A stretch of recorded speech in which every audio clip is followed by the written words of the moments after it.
you know, what was the household like for you, like a young Maal, before you built your reputation musically? You know, were you one of the kids that was focused on academics? Was you into the sports, or you always been musically inclined? I was always smart in school. I was always smart in school. I was always smart in school, bro. And even when I was in the street, right, I would come home from school. I mean, high school, really. And before I got in the street, I would come home and do my homework first, and then run the street. You feel me? So I always knew I wanted to graduate high school. I wasn't gonna be no dropout. I didn't think about going to college at the point, but I always knew I wanted to graduate high school. So I've always been smart with schoolwork and shit like that. A/B student. I ain't talking about average, like an A/B student. And I was always in the sports. I was in the football when I was younger. I was a head bust on the football field, bro. A tall, skinny dude who was just laying that wood. I was a head bust on the football field, yeah. And then as I got older, I started realizing my height and shit like that, and then that's when basketball came into the picture. You know what I'm saying? So yeah. What position you play in BBall? Defensive end.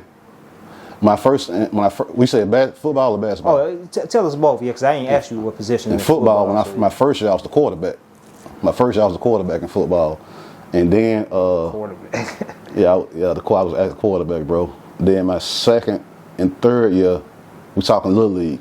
I was a defensive end on defense, and sometimes I played nose guard, and then on offense, believe it or not, bro, I was the center. Damn, skinny though. I was a center on offense, bro. Yeah. Did your thing though. Yeah, yep. Yep. I was a center on offense, yep. Lakeside Oilers. The trophy right over there, bro. Oh, okay, yeah. One of all them trophies over there. They can't see, but yeah, you got the medal with a lot of trophies. Yeah, man. Yep. And what about basketball? Basketball, I was center and power forward. Okay. Mainly center though. Mainly center. And did you continue to do this, like play these all throughout, school, like up until you graduated? I played little league football. You feel me? And basketball, I started playing basketball in middle school. 7th and 8th grade basketball, 9th grade, and then 10th and 11th grade. In 11th grade, I got put off the team. What happened? And that's when music kicked in, bro. Was it a particular incident that led to you getting put off? Yeah, well, actually, bro, it started in 10th grade. In 10th grade, I got into a situation in the West Side. Didn't even happen on school proper, happened in the West Side. Me and somebody else, some old dudes, jumped on a nigga out there in the West Side, and it got back to the coach at school. And he felt like, so he suspended me for like 3 games. And he was like, the stuff you doing in the street, I can't have you traveling with the team, you're gonna jeopardize the team or whatever. So he suspended me for 3 games. I came back off of that. And then I was good too, that's the thing, I was good. I was a real asset to the team. I came back off that 3-game suspension. And then about maybe a month later, I got into a situation in school, and they took me to juvenile from school. Yeah, it took me to juvenile from school, and then somebody pressed charges on me and all this old shit. So he put me off the team for the rest of that year. So I came back out the next year, like I got my shit together. This 11th grade year, and I was doing my thing. And there was a big old, we played Brainerd High School on a Friday night. City versus Brainerd. That was gonna be a big game. The whole city was coming out for that. He tried to make me wear these little bit ass shorts. You feel me? I'm 6'3", bro. He got some shorts on that's too small for Spud Webb. You hear me? Like, man, I'm not wearing that. Yeah. I'm seeing the shorts are this. I'm this tall. The shorts are this little. Them shit the Lakers used to wear back in the day. Them nut huggers. You feel me? And then it's on top of it, it's another pair of shorts sitting over there that's long enough to fit me. Why I can't wear those? Nah, you wear those, son, or you don't play. So I ain't playing then. I took them off and went out there and sat in the bleachers. And that was the end of my basketball career right there. Why would he push you through that? I have no idea. Maybe trying to show me discipline, to see how bad I wanted it. I don't know what the point was behind that. I went from go out there in front of a compassionate, sold out crowd as tall as I am with some shorts on. It don't come past my motherfucking nuts. I'm not doing that. Man, what was the situation? So was it an altercation or something that happened in school? Where you said it was a situation, not just out of school, but in school? Yeah, it was a situation. I ain't gonna go into it. It was a situation that, it was an altercation. I ended up punching somebody, and you said they pressed charges. Yeah. So it got out of hand. Yeah. Did you deal with like any issues as a youngster, like law enforcement wise, before you made the transition into music, like going through like juvenile or? No, bro. I went to juvenile one time. Okay. With that situation right there, I went to juvenile one time and got put on like 8-9 months probation or something like that. And they was talking about sending me off for 6 months, but I had a cousin work for the juvenile, and I was going in front of a judge. I think her name was a juvenile judge. I think her name was Suzanne Bailey. I think it was the juvenile judge at the time. I was going to go in front of her, and based on what the charge was, my cousin was like, she's gonna probably try to send him off to Mountain View for 6 months.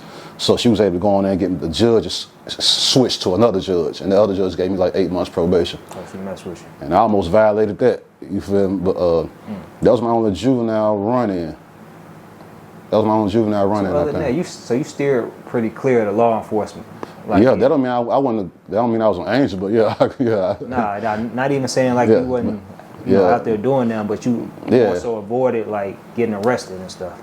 Yeah, I had a few run-ins where we got jammed up by the police and got let go, but I think that was my only arrest right there. Yeah. So when you graduate, so you let go of sports. Around this time, you already experimenting with the music. Yep. I stopped doing the sports in 11th grade, so 12th grade year come out. I had already had in my head I'm not dealing with the basketball thing no more. So 12th grade year, I went to City High School.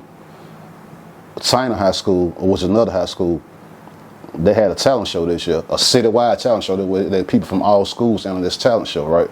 And it was held at the auditorium. It was jam packed, about 2,000 people. That were like jam packed. Damn. Yeah, jam packed. I got the shit on tape and DVD right now to this day, bro. 2,000 people. Jam packed. Yeah. So yes, jam packed. So I had this song I had wrote called "Me, Myself, and I," my first solo song. I just wrote 3 verses, a hook, all that.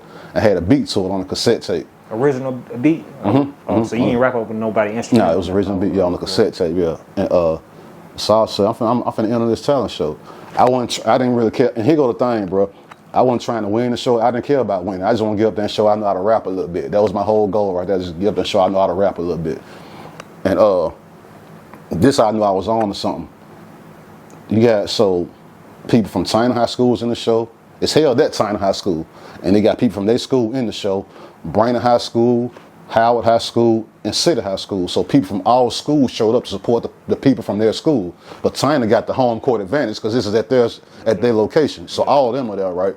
That's why I was so packed, because all the high schools came. That's why I was so packed like that. You feel me? But you come from city though. You represent. Right. So I was like act number 5 or 6, right? You feel me? So the first act go up there, I'm looking at people only cheering for the people for their school. You feel me? So this person go up, the crowd don't say shit unless they from his school, they'll clap. The next person go up, and ain't nobody clapping except people from his school. You feel me? So I'm like, okay, I see what's going on. This shit real bias. I see what's going on.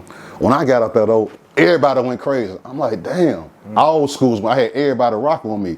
I'm like, oh, okay. This is a 3-verse song. I had them after the first verse. I had them after the first verse and hook. So I'm like, I'm feeling myself now. I know I'm rocking this motherfucker. I'm looking at it. I know I'm rocking this motherfucker. So I'm just going now. So I did my thing. Everybody clapped. Here go the crate. This was on a Friday night. After I did my shit right, I left. I didn't stay to the end of the show. You feel me? They announced the winner at the end of the show. I didn't even stay to the end of the show. I left. Because I didn't really care about the win. I was just getting okay, I got up there and rocked the crowd. Everybody liked it. That's all I came for. I'm done. I leave. Monday morning, the band instructors from China High School would show up at our high school during lunchtime. They walk in there, in our cafeteria, jam-packed. I saw them when they walked in. They had the China High School shirts on. I'm like, everybody looking, what they up here for? They walked in. The principal called me over the intercom to come to the office. Everybody looking at this in the cafeteria called me to come to the office. They handed me a big-ass trophy. Said the show you was in Friday night, you won the show, but you left before we was able to announce the winner. They handed me this big-ass that trophy sitting over there, too. That's the trophy up there to the left. Okay. They handed me that trophy. Mac Maal, that was my rap name then. Mac Maal, 1997, best rap, first place. Man. Yeah, bro. Man, were you inspired by the Mac Mall from the Bay Area to use that name? No, people just used to call me that. Oh, okay. Yeah, but I knew who he was though. Oh, yeah, okay. yeah, I know, but people just used to call me that. Probably because of him. Yeah. You know what I'm saying? But you yeah. personally, you didn't take on that moniker because of that. No, yeah, exactly. Yeah, I know I can go by that. Yeah. So what's the so how does it go from that to you co-founding fam with Shawty Thuggy? It didn't go to that. After that, right there, I put out my before any fan records was even heard of. I put out my own cassette tape. When I saw that I was able to move the crowd like that, I'm like, I can sell something to these people if they vibing like that. You feel me? I'm still in high school at the time, so I took, I paid $600 to press up 300 cassette tapes. It didn't have a name, it was just called Maal The Pimp featuring the Battleground Soldiers and Gold. Professionally packaged up through disc makers at the time. You feel me? So I had 4 songs on there, 1 solo song, 2 songs with the Battleground Soldiers, which was the group that Smoke that I was a part of. Okay, shout out to Smoke. And then another song with a female named Goldie, a girl I went to high school with. 4 songs on the cassette tape pressed up with my face on the front big, and then them kind of like smaller than me. $600, 300 copies. Sold them out quick. That was my first $1,500 right there off of music. You feel me? Yeah, you more than doubled your Exactly. investment. And when I saw, and I was like, this was some small shit. Like I didn't know it at the time, but my business mind had already kicked in. I had paid for the tapes. I'm knowing they're gonna get back in the mail on Friday. So I was in school all week taking pre-orders. Everybody gave me their $5. I was selling for $5. So everybody, I'm writing their name down, give me your $5, write your name down. I had a whole list of people who done gave me money for their tape. The tape come in the mail Friday. I hit the school Monday, passing everybody the tape out who done bought one. Man, here go yours, here go yours, here go yours. The people who didn't buy one, now they want one. You feel me? You got some more? Yeah, I got some more. Banging them out in school and the rest of my soul in the street. Man. That's how Shawty Thuggy heard of me, through the buzz from that tape. That's how he heard of me, yeah, through the buzz from that tape, yeah. And for the people who are not familiar with Shawty Thuggy, can you just give them just a brief overview of who he was, man, before the music? He was another person from the West Side? West Side dude, street dude from the West Side, yeah. Got out of jail, wanted to do music, and heard of what I was doing. Heard of what I was doing. He was an older guy, older than me. I was a young dude. He heard of what I was doing, approached me about that, and we started dealing with each other on the music shit, and then from there came the Fan Records thing. Fan Records, man.